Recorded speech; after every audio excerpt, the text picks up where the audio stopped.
All right, 5 o'clock having arrived, I will officially call the meeting to order. Is the meeting been properly posted and the roll been taken? Yes. Thank you. Item number 2, our approval of the minutes. 2.1, our approval of the minutes from the April 1st, 2024 meeting. I'd like to make a motion to approve the minutes. There's a motion. Is there a second? Second. There's a motion and a second. Any further discussion?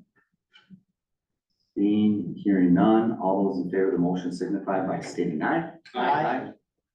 Opposed, same sign. Motion passes.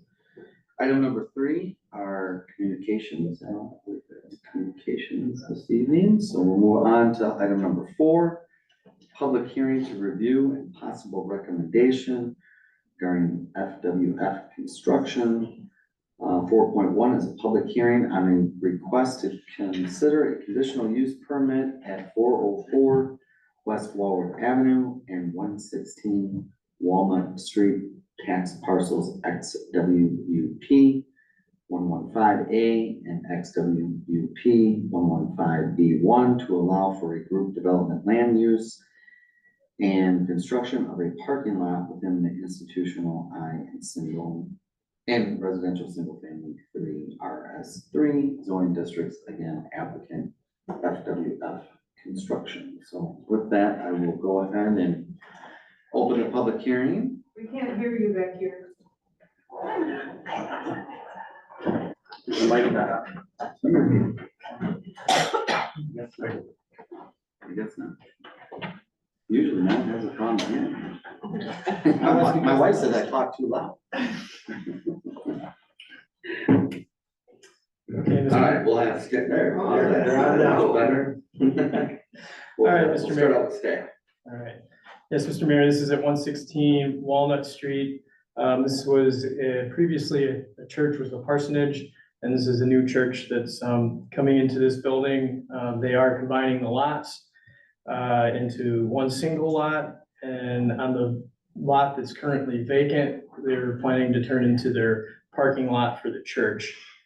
I don't see Jim, who is the applicant. I don't see him in the audience tonight.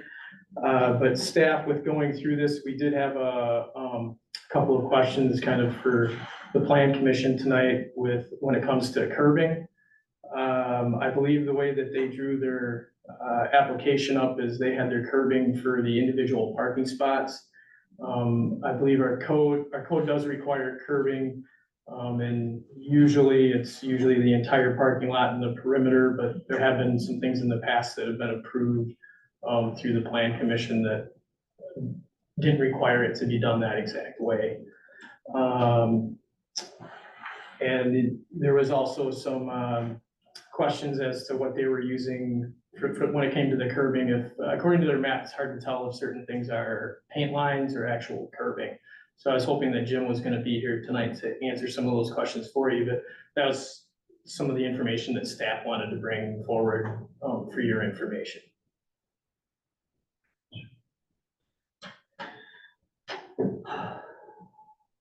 Do you know why the petitioner is not here? I do not. He knows about the meeting. I was hoping to see him here, but I didn't get a call or anything for him to say that he wasn't gonna be here.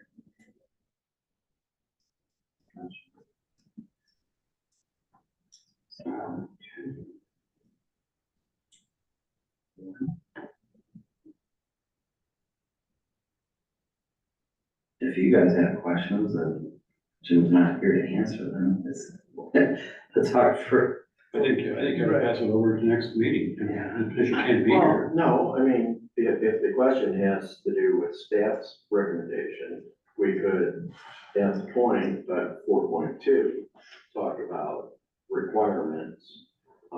If we should still, in my mind, finish the hearing. Well, usually, a lot of times in the past, the district hasn't had enough to show here, and then we pass it over to the next month. Obviously, it's not that important.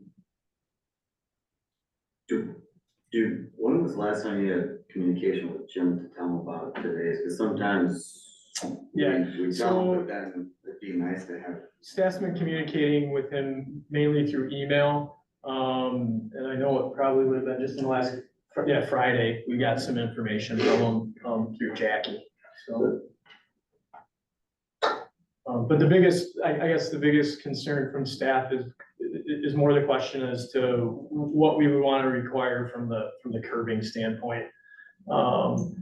Everything else from like landscaping and things like that, staff's pretty comfortable with, but the curbing was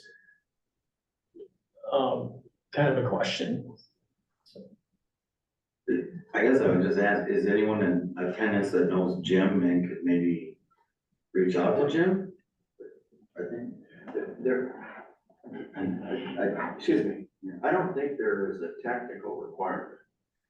No, there is it's no. just been practice. Well, I know, and so my point is, we should hear from other, there may well be other people who've attended to speak, and we should at least give them the opportunity. I'm fine with that. I would agree. So then with that, I don't know if anyone had any initial questions for staff before. Did anyone have initial questions for staff? I have a question. We'll wait here, I'm asking for commission members, sorry, if they have questions of staff before I turn it over to the citizens. I may have questions for staff, but I would do it in 4.2. Okay, that sounds good, that's fair enough. So then with that, is there any other citizens in attendance that wish to speak about this issue, they're for or against it at this time? And if so, I would just ask that you come up to the microphone so everyone can hear you and state your name and. Deborah Yes. Lang, 200 Walnut. Are you able to put the drawing up there that was on the website for where the easements are? Might be able to.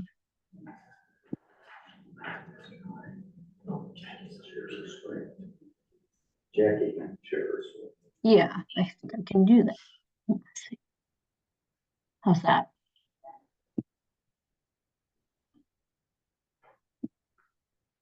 Is that working? It's on. Yes. Yeah, it's working.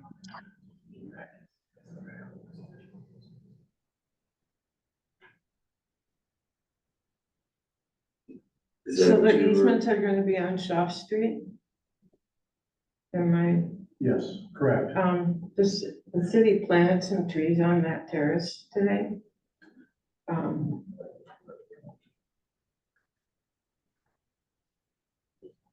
In regards to the properties that are across the street from those easements, that doesn't really show how close they are to the driveways of the houses on Shaw Street.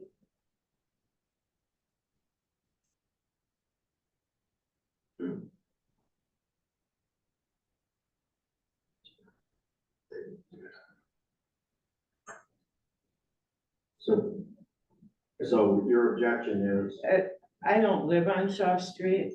It's just that we have no idea how much traffic is gonna be in and out and, 25 people, wow, that's how many Yeah. places there are. yeah. That's what it says. What does group development mean on the letter we got?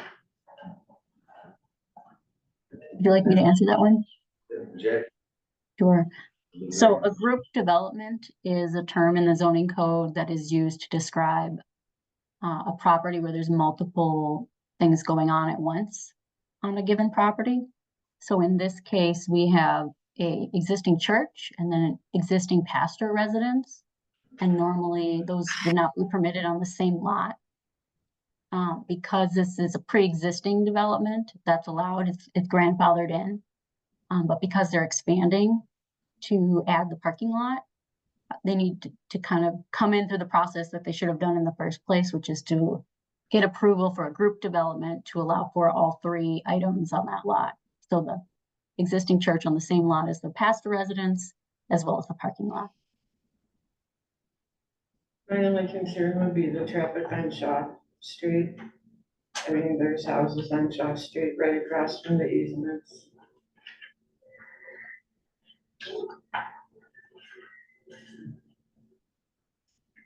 Thanks for sharing your thoughts.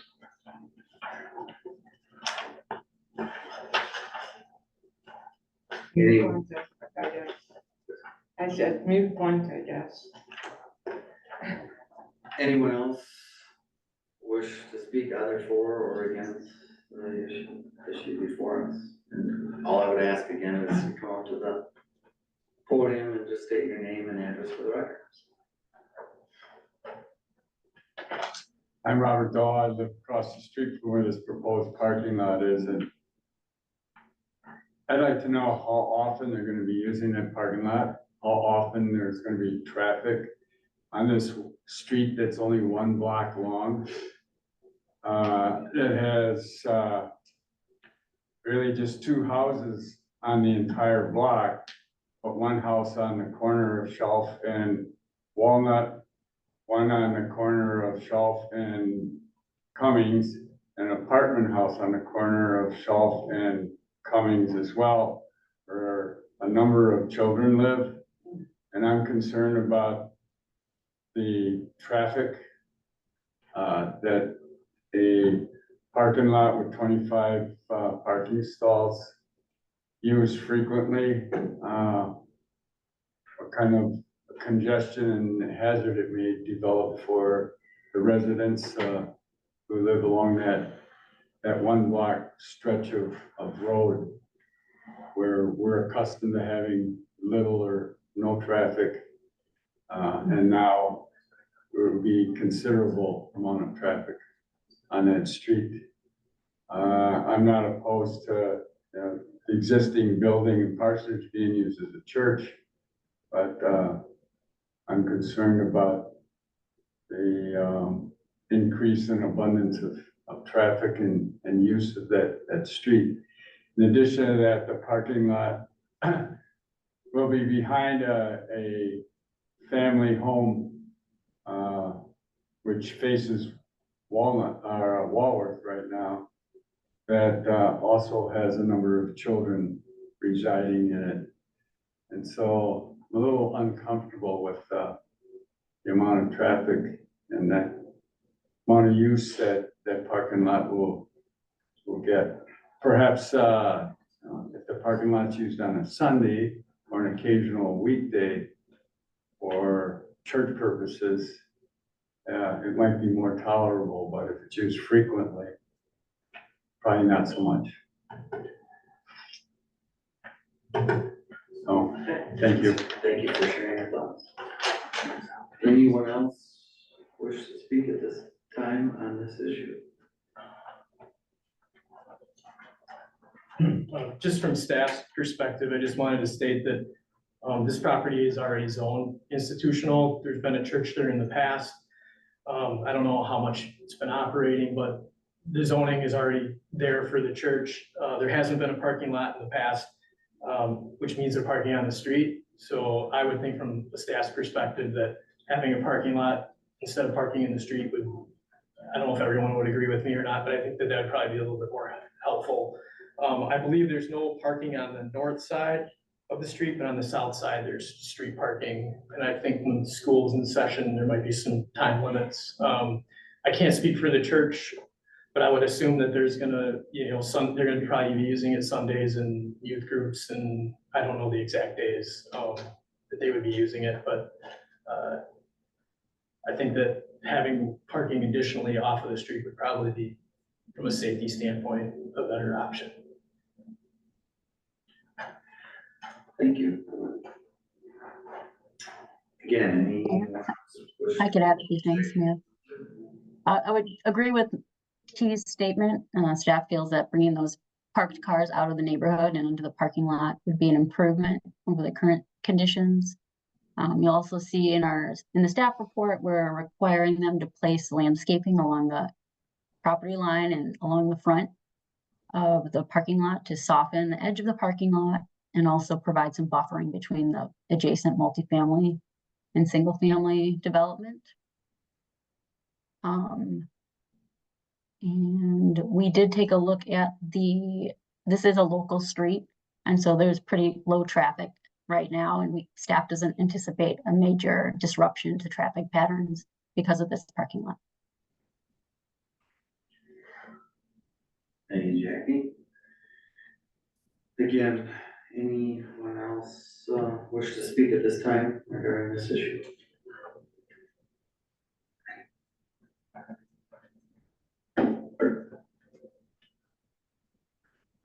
I don't, we're in the public hearing on 4.1 as it relates to, the church. I don't know if you're here to observe or maybe speak on that issue, or if you're just here to. Oh, I received the letter, so, yeah, I wonder, I don't know if I just coming to here or. Right, so we're still in the public hearing, again, as it relates to item 4.1, the conditional use permit, which is, I assume what you got the letter for, as it relates to the applicant FWF Construction. And, so I don't know if there's been some people that have spoken and made comments, but I just wanted to Oh, at least let you know that we're still briefly in that public hearing area, if you wish to speak on that or just observe those. I think I'm just gonna hear. Okay. With that, then, I would go ahead and close the public hearing at this time and continue on to item 4.2, which is request to consider a conditional use permit at 404 West Walworth Avenue and 116 Walnut Street, tax parcels XWUP 115A and XWUP 115B1 to allow for a group development land use and construction of a parking lot within the institutional residential single family 3 RS-3 zoning districts, again, applicant FWF Construction. Anyone? Yes. My note in my preparation was, is the applicant okay with the conditions? And without the applicant here, I can't ask my question. And there is an additional question that would occur to me, which is, what is the use proposed for the parking lot based upon the public hearing? And so, based on that, I think that, and I'm not making a motion, I would recognize for discussion, I hope, but, I think it would only be appropriate to hold 4.2 over, until the applicant can identify, answers to those questions. Thank you, Kevin. Anyone else? Mr. Mayor? Yeah. Yeah, I agree. I would like to see the participant here. I mean, to tell us what he's gonna do with that location. They say it's gonna be a church, but I'd like to know a little bit more information than that. I understand that he could move into the property as a church as it stands, but since he wants to change the parking lot conditions, he has to come back, he has to come to us for a conditional use. Is that correct? Is that correct? He could reopen it as a church without coming before the planning commission if he wasn't including a new parking lot. My understanding was it was an existing church, Right. Yeah, so we can continue being a church without coming before the planning commission. But I agree that the petition should come before the planning commission to discuss his plans and what he plans to do. And since he's not here, I would just assume pass it over to next month. So, Jackie, you mentioned that this is not normally something that's done where there's two existing structures in one area. Was that a result of a conditional use permit, and did that expire? Not to my knowledge. I would imagine that development predates the current zoning ordinance.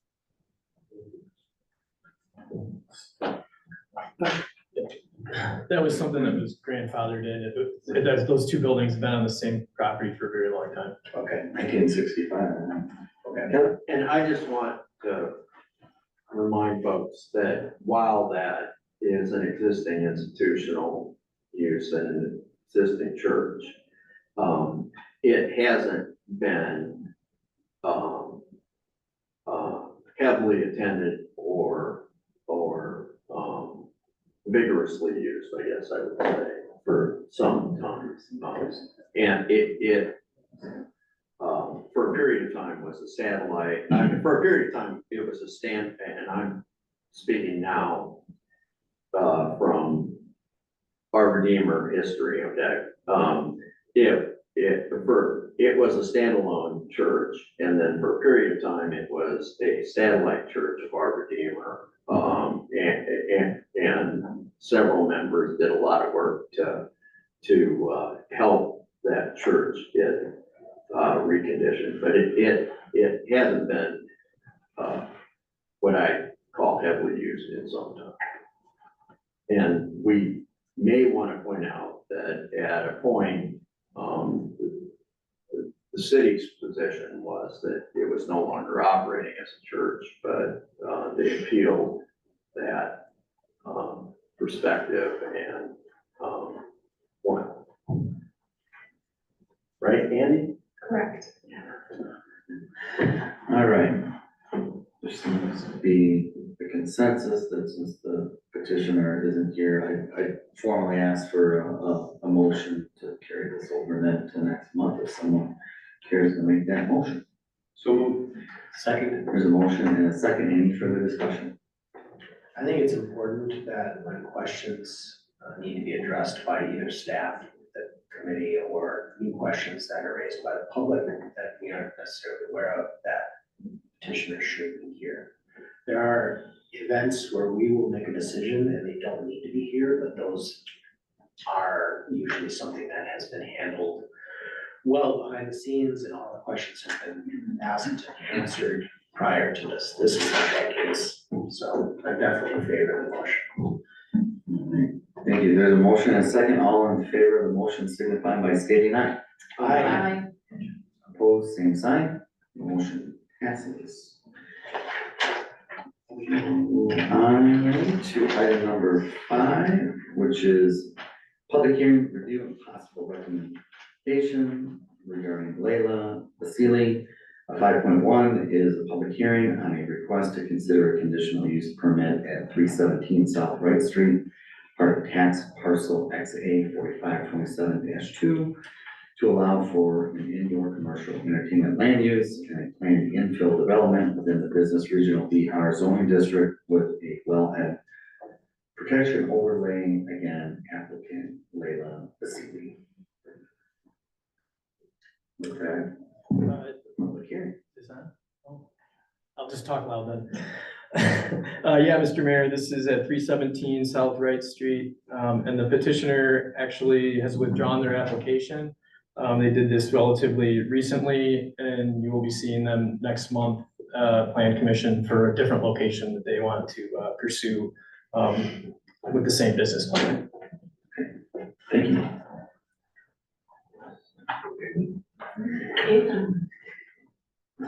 Okay. Oh, yeah, right. So no need to go on to 5.2. We'll move on to then item number 6, which is a public hearing to review and possible recommendation, Diego Avila. 6.1 is a public hearing on a request to consider a conditional use permit at 307 South Wright Street, part of tax parcel XA 4527-2, to allow for an indoor commercial entertainment land use and a planned infill development within the business regional BR zoning district with a wellhead protection overlay. Again, applicant Diego Avila. And with that, I would open the public hearing. I'll introduce We'll you. just start. All right, so yeah, Mr. Mayor, this is at 307 South Wright Street. It is a conditional use for an indoor commercial entertainment, and Diego, our applicant, is here tonight.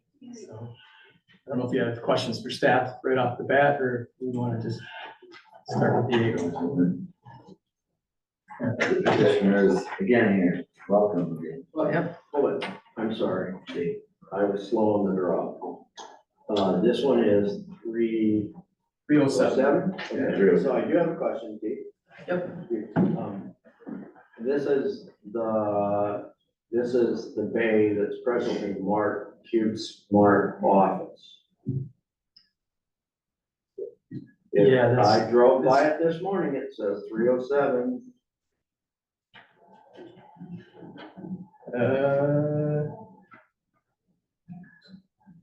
It would be to the east of that, or south of that, It's between Dollar Tree and Cube Smart. yeah. Although I don't know if our address is not correct over there, Mike. We don't have the application. Yeah. I guess I would have to double check it, but I'm pretty sure that that is the correct address. Okay, I'll double check it myself. Is there? I'm sorry, I'm not trying to. Oh, you're good. Yeah. Is it, can I tell you, is there three slots there? One for the Q Smart office and then one used to be Wisconsin Cheese and then there's one right next to Dun. Is it, there's three of them, right? Right, so I know in the past, some of those units have actually been smaller before, so there are multiple addresses that are out there. I didn't get that. Could you try again?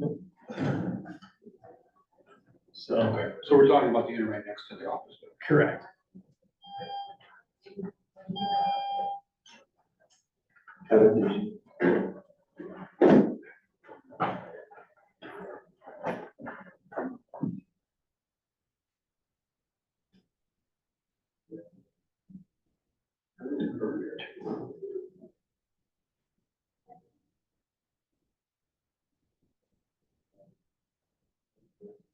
That's what it said this morning.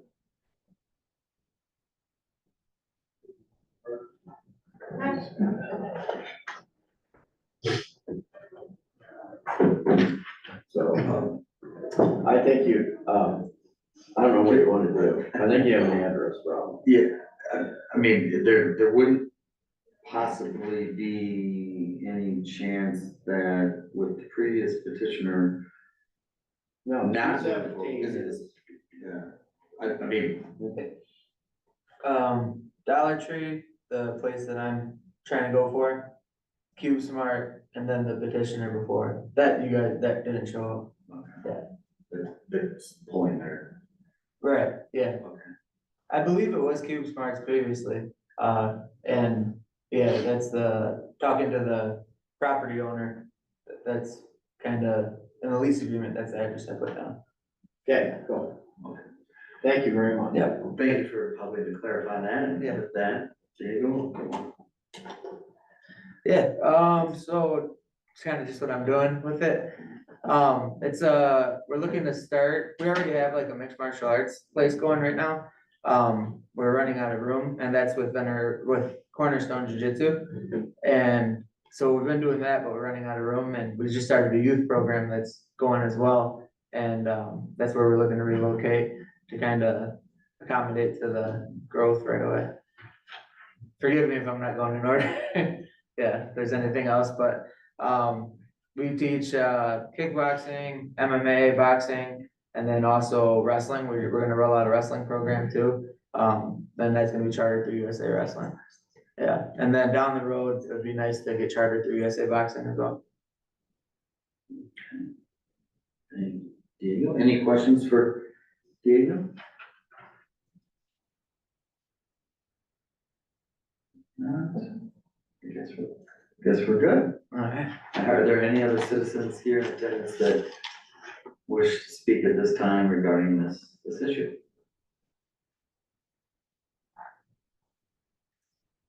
Seeing here none, with that I would close the public hearing and move on to item 6.2, which is request to consider a conditional use permit at 307 South White Street, tax parcel exit A 4527-2 to allow for an indoor commercial entertainment land use in a planned infill development within the business regional BR zoning district with a wellhead protection overlay. Again, applicant Diego Delavan.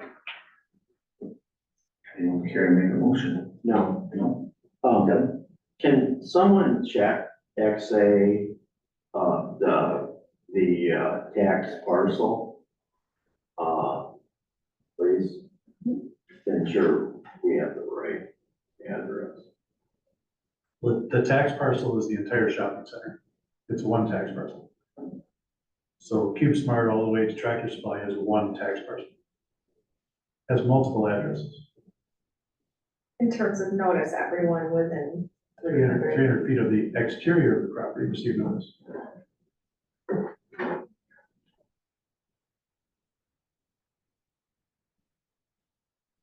So my only concern is,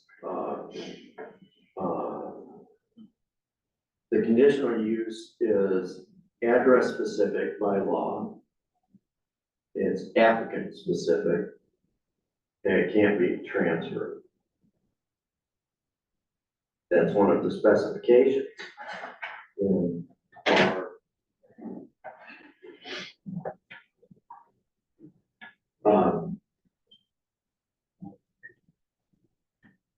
Why don't you just make your motion on saying that on confirmation of the correct address? I mean, that's probably the only way you're gonna, I mean, we're not gonna be able to prove it, because that's 307 here tonight, so. right. Well, the Okay, county website listed as 315 and 205. So. Yeah. Let's, yeah, make sure it's the right address on the Right. permit, but allow them to have the conditional use. okay. And then the other question I had is, have you guys been able to confirm that the landlord will provide the, lessee with the right to turn off the parking lot lights? The leasee, the landlord will be before you in the next month or two, so you will have that opportunity. No, we have to approve it tonight, it's one of your conditions. That is correct. That point has been brought forward to the landlord. It's the same thing we had with, Anytime Fitness, that they had some control over the lights. Different landlord.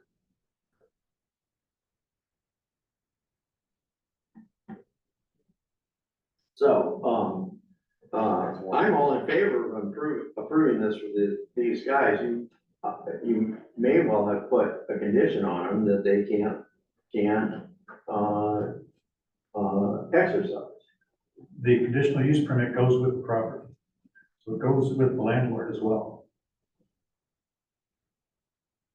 Along with Tractor Supply and Walgreens and O'Reilly's. All of those go with that same property. Okay, thank you. Any other questions for staff? Anyone care to make a motion?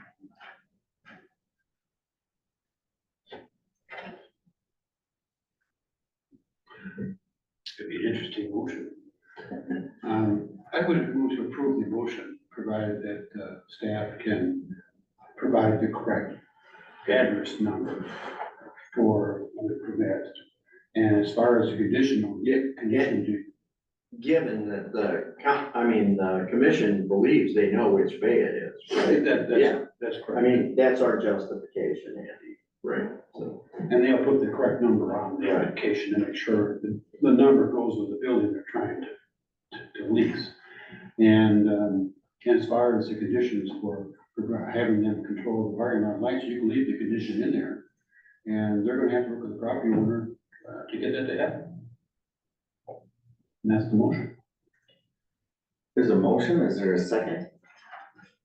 I'll second. There's a motion and a second, any further discussion? What happens if they can't meet that condition for the traffic lights? no, it's not traffic lights. It's for the parking lots. Step one. We could get the landlord to meet the condition. Trust me. He's going to be before you in the next 2 months. I mean, it's in the condition for the limited commercial use, so they gotta work it out. If they can't work it out, obviously they're not gonna get an occupancy or occupancy area. Okay, then it becomes a business issue. Yeah, absolutely. I'm on board with that. Thank you. Any other discussion? I just would like the record, I guess, to reflect that we've actually got, some service type business and potential retail, which is all we've been trying to get for this property as opposed to just more storage. So thank you for looking into it. I hope you meet all the conditions and it works out. Any other discussion? Seeing and hearing none, all those in favor of the motion signify by stating aye. Aye. Opposed, same sign, motion passes. Item number 7, overall, the potential public benefits of the business, item 7.1 is consider exterior post-mounted signage in downtown historical overlay district for 401 East Walworth Avenue within the downtown design overlay zoning district.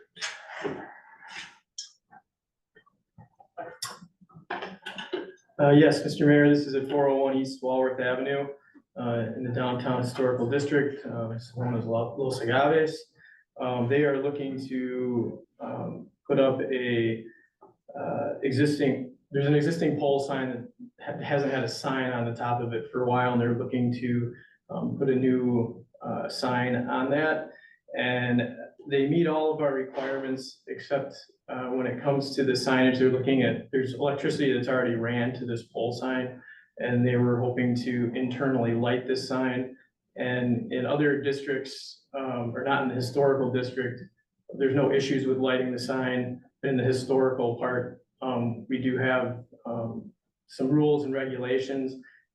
So that's why I've brought this to, because you guys serve as the historical, what is that called, Mark? The committee?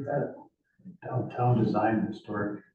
Yes, so you're technically not as planning commission, but, so that's why, this was brought to you. The applicant, Kevin, is here, also the sign, person that's gonna be making the sign. Yes, Kevin. Well, as I read it, the only objection was that this was a box sign with lights internally. Okay, so in the historic district today, I only counted 7 of them. And that's kind of why I wanted to bring And it so- to this And committee. I wanted to point out that in most cases, people could argue, well, they were they were grandfathered. Well, look at the poll, it's grandfathered, but the fact of the matter is, there have been some new ones. So if you want me to name the 7, I'll name them. China Garden, Delavan Fitness, BMO, Old National, Family Dollar. One here where my handwriting's not so good, and BP.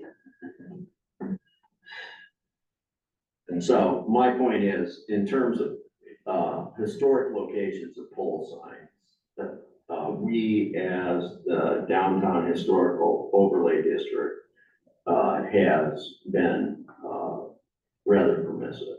And my perspective is we should be permissive here. Good, thank you, Kevin. Any other? I have one question. The sign is about 8 by 5, is that correct? 4 inches tall, 96 wide, Yeah, 8 feet by a approximately. little bit over 4 feet. And my only question was, when I looked up the area sign is, it says, should comply with requirements of the business, commercial district in section 23.806. Does it comply? Yes, it would. Okay, yeah, that was my only question. I It's just, the BP sign turned on inside, only smaller. that was my only question. Really, the only reason this came before you is because of the internally lit part, and I didn't want to approve it because there was some discrepancies as to what's out there and what's in the code, and so I just didn't want to deny them right off the bat, so.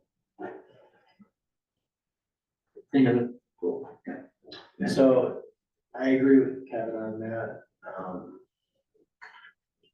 If we approve it, it will effectively become part of our history It already was. I mean, I don't know whether it goes back to pre-Wiz. with the new sign. It will still be Oh, part of our history. But I do have a question regarding the internal lighting. Is it still dark sky compliant? Yes, it is. And I believe, if I may add to that, is The background will be opaque, so that's not translucent, and only the name and the letters and the logo will light up.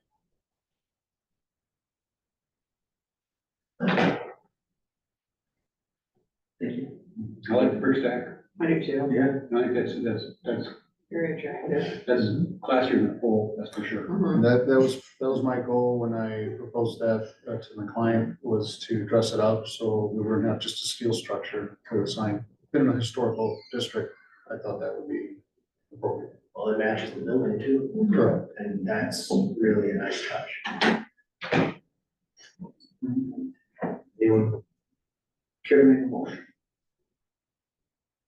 Make a motion to approve. There's a motion, is there a second? Second. There's a motion and a second, any further discussion? Seeing and hearing none, all those in favor of the motion signify by stating aye. Aye. Opposed, same sign, motion passes. Item 7.2 is consider the Wisconsin DOT urban area boundary updated mapping proposal. What you have in front of you is a proposal from the DOT, updating they refer to as the urban area for their planning purposes, and ultimately we end up using it for grant applications. We did make some suggested changes to it last fall, which they did incorporate those changes, one of which was they removed Darien, because their early version included Darien, so. Any questions from Mark?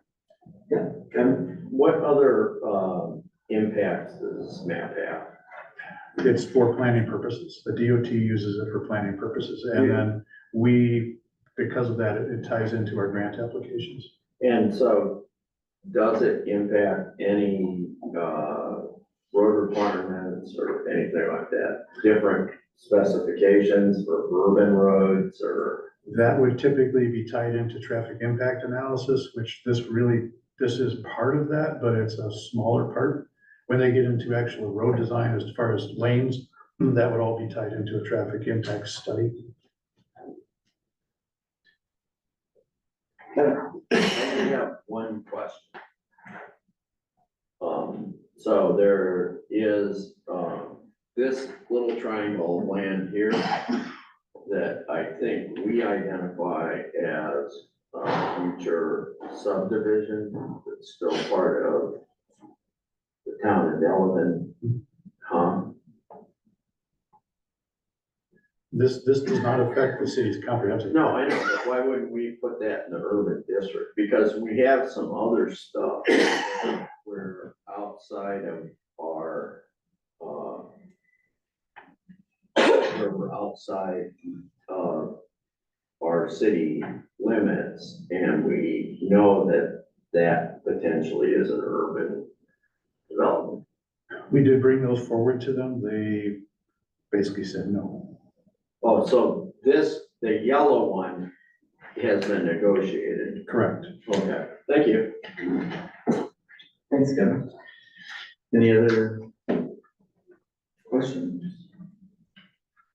I would entertain a motion.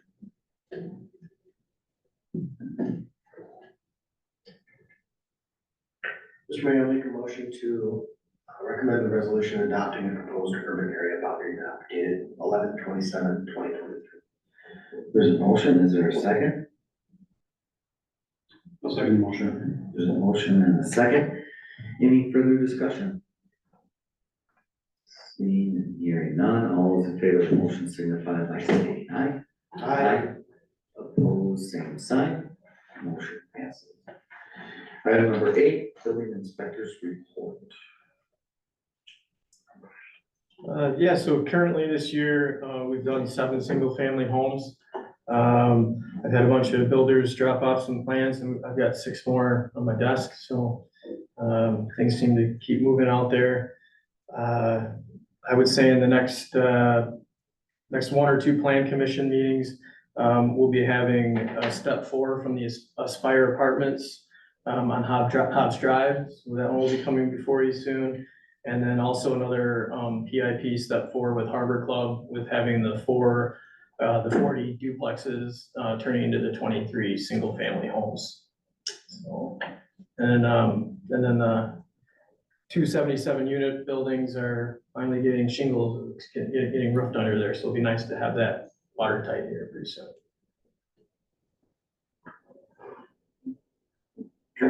So the second complex over there,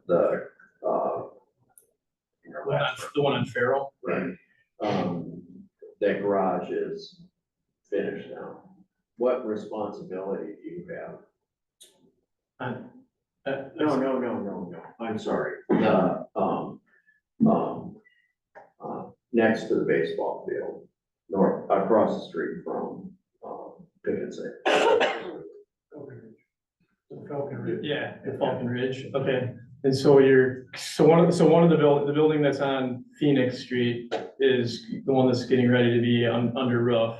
And then the other one is they're, putting the foundation in that's, Yeah, but up there. they just completed the concrete top of the garage. My question is, how long will it take from that point forward?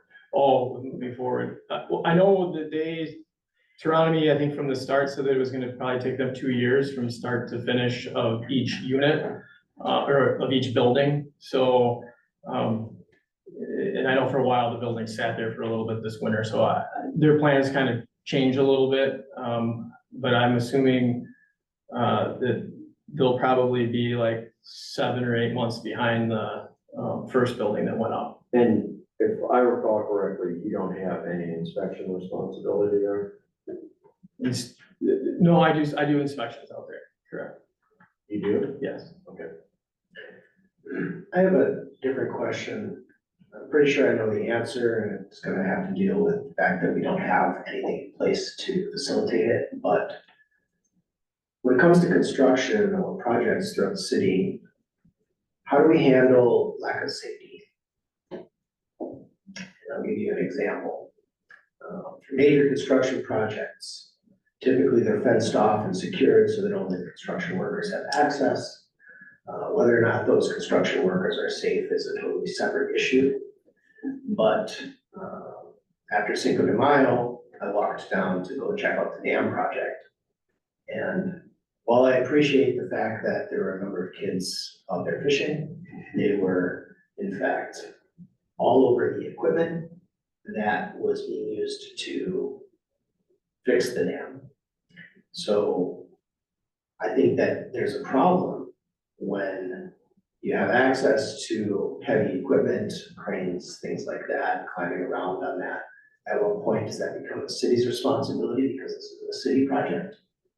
At what point does this become a contractor responsibility because the contractor is bidded for it? These are major concerns that I have, especially on a city-owned project. I know that we don't have the means, or we've never thought about the means to enforce any sort of safety protocols, but it's important. And because nobody's gotten hurt, is not an excuse to continue to do things the wrong way. So how does that factor into building inspectors' duties?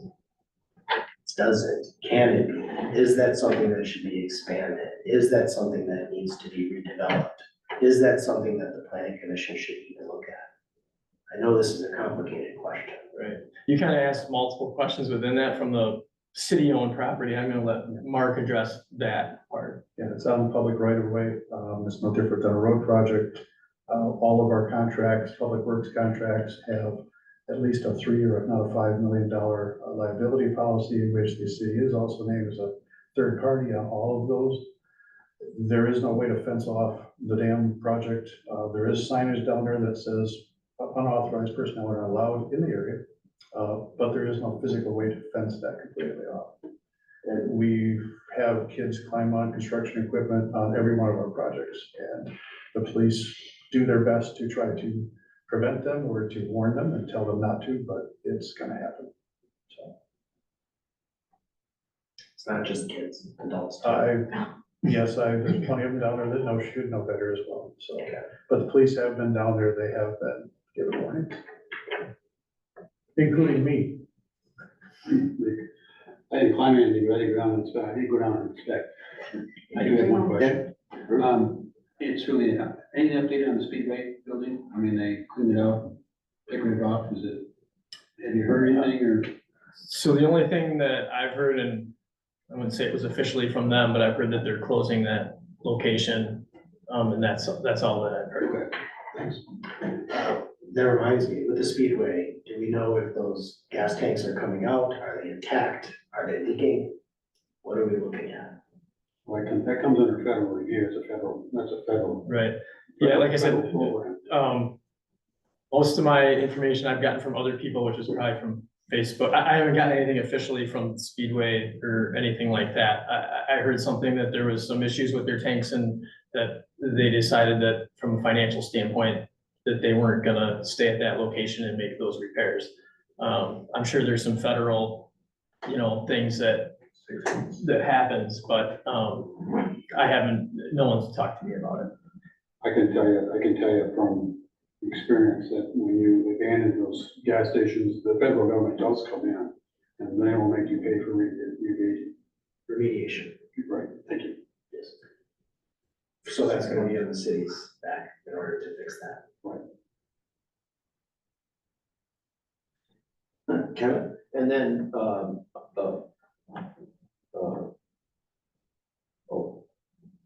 it's interesting to me that, it comes before us every once in a while to approve signs downtown, and it's pointed out that we are, the sole, actor in the downtown view. And in other instances, we're told that we don't have any, oversight responsibility, for the same kind of action. And I think that doesn't make any sense. I think if we're in charge of approving signs, then we should have the right to ask questions about whether non-approved signs are, being dealt with. At the last meeting, Matt asked a question about, the cannabis shop downtown and their sign. You noted in that meeting that that was a temporary sign and that they would come before us. I hit the sign tonight because I tall enough and I could reach it. And it's a solid plastic sign on front of light box. Didn't seem temporary to me. I don't believe over the course of the last 30 days, there's been a special meeting to approve that sign. What's the status? And have you cited the business for posting a sign that wasn't approved? So you don't need a sign for there's no permit required for the temporary It's sign. not a temporary sign.